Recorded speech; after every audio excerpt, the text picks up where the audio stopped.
नमस्कार, आप देख रहे हैं भारत एक्सप्रेस और मैं हूं आपके साथ आंचल मित्तल। बिहार के सुपौल जिले से एक बेहद प्रेरणादायक और दिल छू लेने वाली कहानी सामने आई है।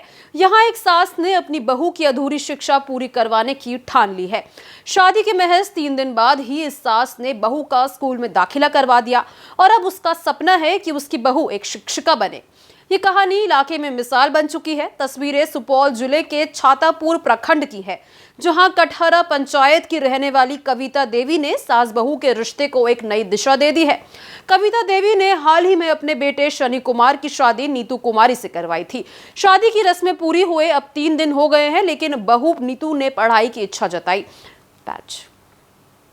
शादी की रस्में पूरी हुए अभी 3 दिन अभी 3 दिन ही हुए थे कि बहू नीतू ने पढ़ाई की इच्छा जताई। नीतू ने 8वीं तक पढ़ाई कर रखी थी, लेकिन माता पिता ने शादी तय कर दी और पढ़ाई बीच में ही छूट गई। ससुराल आकर जब उसने अपनी शिक्षा जारी रखने की बात कही तो सास कविता देवी ने न सिर्फ उसका साथ दिया, बल्कि खुद उसे स्कूल ले जाकर उत्क्रमित उच्च विद्यालय +2 कटहरा कतबे टोला में 9वीं कक्षा में उसका दाखिला भी करवा दिया। मेरा नाम नीतू कुमारी है। 14 मई को मेरा शादी हुआ है। शादी 3 बाद हम एडमिशन कराए हैं और हम पढ़ लिख कर टीचर बनना चाहते हैं। शादी इतना कम उम्र में क्यों करवाई? मेरी मम्मी पापा जो है ना 8वीं क्लास के बाद हमें पढ़ाना नहीं चाहती थी। मेरी सासू माँ जो है ना वो हमें पढ़ाना चाहती थी, अपने बहू को टीचर बनाना चाहती थी, इसलिए वो शादी करके यहाँ पर नामांकन करवाई है इस स्कूल में। शादी के बाद आपका हस्बैंड कहाँ है? बाहर पूर्णिया पढ़ने के लिए। तो पढ़ने चला गया? जी। कविता देवी पेशे से एक सरकारी स्कूल में रसोइया है। उन्होंने अपनी बेटियों को इंटर तक पढ़ाया, लेकिन आर्थिक तंगी के कारण उनका सपना अधूरा रह गया। अब वो अपनी बहू में अपनी बेटियों की छवि देखती है और उसे पढ़ाकर शिक्षिका बनाना चाहती हैं। कुछ दिनों पहले ही हमारे विद्यालय में एक बच्ची का एडमिशन हुआ है जो पहले से शादीशुदा है, और खुशी की बात यह है कि शादी के मात्र 3 दिन के बाद वो बच्ची हमारे विद्यालय में एडमिशन के लिए आ गई, वो भी अपनी सासू माँ के साथ, क्योंकि उसकी जो सासू माँ है वो चाहती थी कि मेरी बहू पढ़े, इसलिए भी उन्होंने अपने बहू की शादी इतनी जल्दी करवा दी कि उसकी पढ़ाई ना रुक सके, क्योंकि उसके अपने जो माता पिता है वो आगे पढ़ाना ही नहीं चाह रहे थे। और जो हमारा यह परिवेश है और जिस क्षेत्र से वो आती है, सरदार फैमिली से आती है, वहाँ पे पढ़ाई बहुत बड़ा मुद्दा नहीं है, साक्षर हो गए यही बहुत बड़ी बात होती है।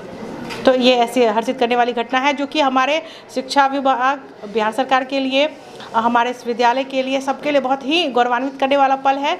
और ये भी कि हम अच्छा कर रहे हैं और हमें इस पथ पे आगे इसी तरह से चलते रहना है। इस प्रेरक पहल में विद्यालय प्रशासन भी आगे आया है। शिक्षकों ने नीतू की फीस माफ कर दी है और पढ़ाई में हर संभव मदद का भरोसा दिया है। पंचायत मुखिया साबिर कौशर ने भी नीतू और कविता देवी को सम्मानित किया और नीतू की शिक्षा के सभी खर्चों को उठाने की बात कही। यहाँ पर मुझे सूचना मिली, जो चंदन जी यहाँ के इंचार्ज हैं, उन्होंने मुझे सूचना दी, मुखिया जी यहाँ पर एक सास ने अपनी पुतों का नामांकन कराया है, और चूँकि 14 तारीख को उनकी शादी होती है और 17 तारीख को यहाँ के नामांकन होता है, तो मैं बहुत खुश हुआ। मैंने कहा ऐसा है, उस बच्ची का पढ़ने का जितना भी खर्च हो मेरे स्तर से होगा, मैं करूँगा। तो मुझे बहुत खुशी हुई, क्योंकि समाज में एक बहुत अच्छा पहल है और मैं उसी कार्यक्रम में आया हुआ था। आपने उनके पूरे पढ़ने लिखने का खर्च उठाने की बात कहा? जी जी जी। कहाँ तक पढ़ाने की बात कहा? जब तक वो शिक्षा लेना चाहेगी, जब तक वो अपने पैर पर खड़ी नहीं हो जाएगी, मैं अपने स्तर से उनको शिक्षा का जो भी खर्च हो उनके पठन पाठन में मैं खर्च करूँगा। बचपन में छूटी किताबें अब ससुराल में खुली। जहां कई बार ससुराल में लड़कियों के सपनों को तोड़ दिया जाता है, वहीं कविता देवी जैसी सास उन्हें फिर से उड़ने के लिए पंख देती है। इसको लेकर आपकी क्या राय है, कमेंट बॉक्स में जरूर शेयर करें।